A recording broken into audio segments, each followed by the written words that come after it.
Hi guys, I wanted to have a quick chat with you today, and it's an important one. It's about domestic and family violence.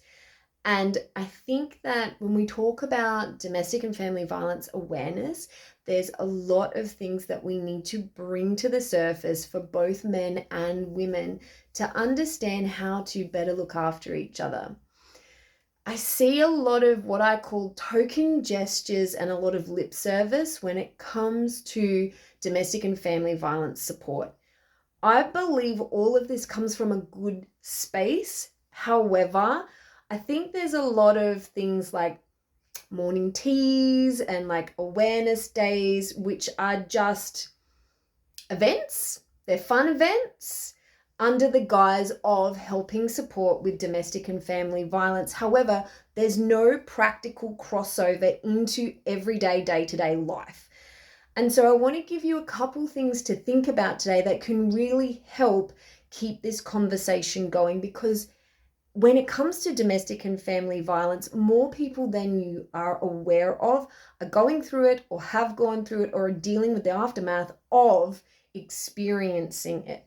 So I think, first of all, when it comes to domestic and family violence, there needs to be a lot more education. And if this is something that speaks to you, please feel free to reach out. I've already got lots of other videos on this topic and quite happy to do a heap more as well.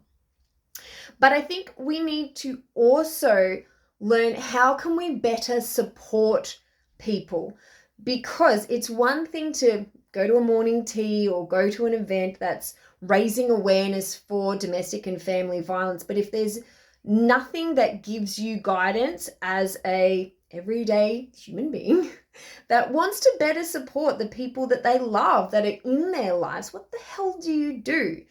So I think it's really important, just as a little hot tip today, that you want to be able to keep the conversations going. You are not a mental health or trauma expert. You are not someone who is trained in therapeutic outcomes when it comes to supporting people in domestic violence and family violence situations. It's not your job. However, it is up to us to know signs and symptoms. It is up to us to keep conversations going with people that we suspect are going through it, and we might not understand why they're still there, because there's a lot of psychological elements to domestic and family violence far beyond just the simplicity of up and leaving. So I would love to hear from you guys. I know that there are plenty of people that have reached out to me recently who are just as frustrated as myself, where they see well-meaning events that fall really short. So what is it that you would like to understand more about domestic and family violence?